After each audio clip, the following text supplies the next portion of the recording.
करंथियों के नाम पौलुस रसूल का दूसरा खत 5वां बाब जो 21 आयात पर मुश्तमिल है।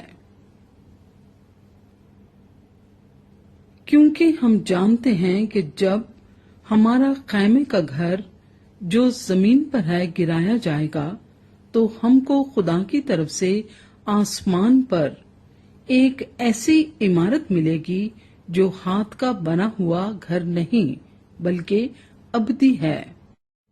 चुनाचे हम इसमें कराहते हैं और बड़ी आरजू रखते हैं कि अपने आसमानी घर से मुलब्बिस हो जाएं, ताकि मुलब्बिस होने के बायस नंगे ना पाए जाएं। क्योंकि हम इस खैमे में रहकर बोझ के मारे कराहते हैं, इसलिए नहीं कि ये लिबास उतारना चाहते हैं, बल्कि इस पर और पहनना चाहते हैं, ताकि वो जो फानी है जिंदगी में गर्क हो जाए। और जिसने हमको इसी बात के लिए तैयार किया वो खुदा है, और उसी ने हमें रूह बयाने में दिया। बस हमेशा हमारी खातिर जमा रहती है और ये जानते हैं कि जब तक हम बदन के वतन में हैं, खुदामंद के हाथ से जिला वतन हैं, क्योंकि हम ईमान पर चलते हैं ना कि आंखों देखे पर।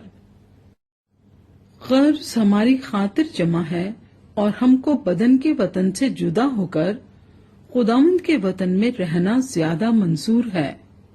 इसी वास्ते हम ये हौसला रखते हैं कि वतन में हो खा जिला वतन, उसको खुश करें, क्योंकि जरूर है कि मसीह के तख्ते अदालत के सामने जाकर हम सब का हाल जाहिर किया जाए, ताकि हर शख्स अपने उन कामों का बदला पाए जो उसने बदन के वसीले से किए हों, खा भले हों खा बुरे। बस हम खुदावंद के खौफ को जानकर आदमियों को समझाते हैं और खुदा पर हमारा हाल जाहिर है, और मुझे उम्मीद है कि तुम्हारे दिलों पर भी जाहिर हुआ होगा। हम फिर अपनी नेक नामी तुम पर नहीं जिताते, बल्कि हम अपने सबब से तुमको फख्र करने का मौका देते हैं, ताकि तुम उनको जवाब दे सको जो जाहिर पर फख्र करते हैं और बातन पर नहीं। अगर हम बेखुद हैं तो खुदा के वास्ते हैं, और अगर होश में हैं तो तुम्हारे वास्ते, क्योंकि मसीह की मोहब्बत हमको मजबूर कर देती है, इसलिए कि हम ये समझते हैं कि जब एक सबके वास्ते मुआ तो सब मर गए, और वो इसलिए सबके वास्ते मुआ कि जो जीते हैं वो आगे को अपने लिए ना जिएं, बल्कि उसके लिए जो उनके वास्ते मुआ और फिर जी उठा। बस अब से हम किसी को जिस्म की हैसियत से ना पहचानेंगे।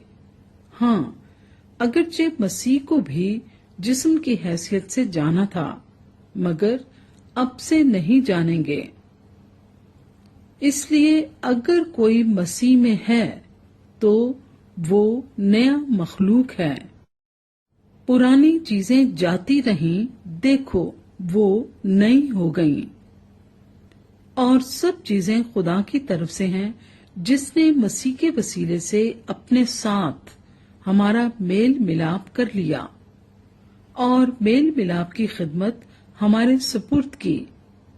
मतलब ये है कि खुदा ने मसीह में होकर अपने साथ दुनिया का मेल मिलाप कर लिया और उनकी तकसीरों को उनके जिम्मे ना लगाया, और उसने मेल मिलाप का पैगाम हमें सौंप दिया है।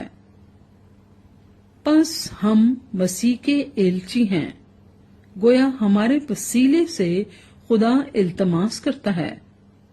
हम मसीह की तरफ से मिन्नत करते हैं कि खुदा से मेल मिलाप कर लो। जो गुनाह से वाकिफ ना था, उसी को उसने हमारे वास्ते गुनाह ठहराया, ताकि हम उसमें होकर खुदा की रास्तबाजी हो जाएं।